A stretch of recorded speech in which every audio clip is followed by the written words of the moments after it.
Hello, Jonathan. Great to be with you. Thank you. Ladies and gentlemen, it is a privilege to have with us Jonathan Tobin, the editor-in-chief of JNS Jewish News Syndicate.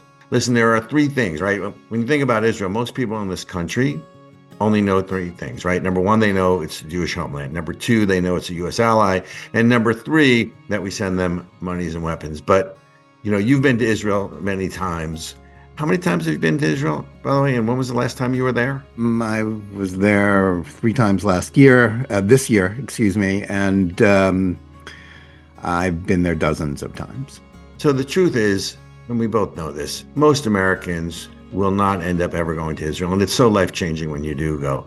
So if you're speaking to people, and I like to ask this for all the guests that we're talking to on this Wall of Unity, if you're speaking to people in this country who will not have the opportunity for whatever reason to ever go to Israel, what is it about Israel, the one thing that you would like them to know that makes Israel special and like no other place in the world? It is at the heart of everything that we in this country hold dear. To be in Israel, to visit the sites where the Bible took place in Jerusalem, whether you're Jewish, whether you're non-Jewish, Jerusalem, throughout the country, in Judea and Samaria, along the coast, in the Galilee. It's all there. It is where our civilization really began, in turn, where our faiths, their origin. It is the beating heart of everything that we as Americans hold dear in terms of our traditions and our heritage. It all begins there. And, it is a country full of people and wonderful things to do. I mean, it's a beautiful place. But there are other beautiful places around the globe. And there are other interesting places to see. But there's no other place that you can go to visit where our civilization, where our faiths began, and where their story unfolds.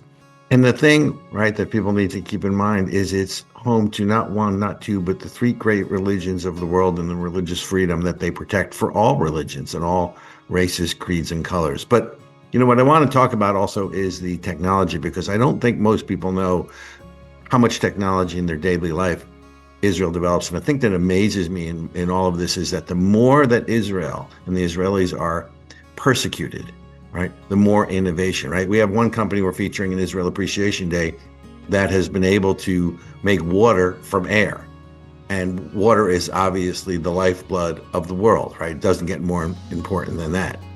Yeah, I think the thing to understand, for many years, for decades, Israel was derided by some, including some of its own people, for not having natural resources. Now, they've now developed natural gas, on the shore. So it's not without natural resources. It's an exporter of energy now. But the point is, Israel's greatest resource has been its people and their genius.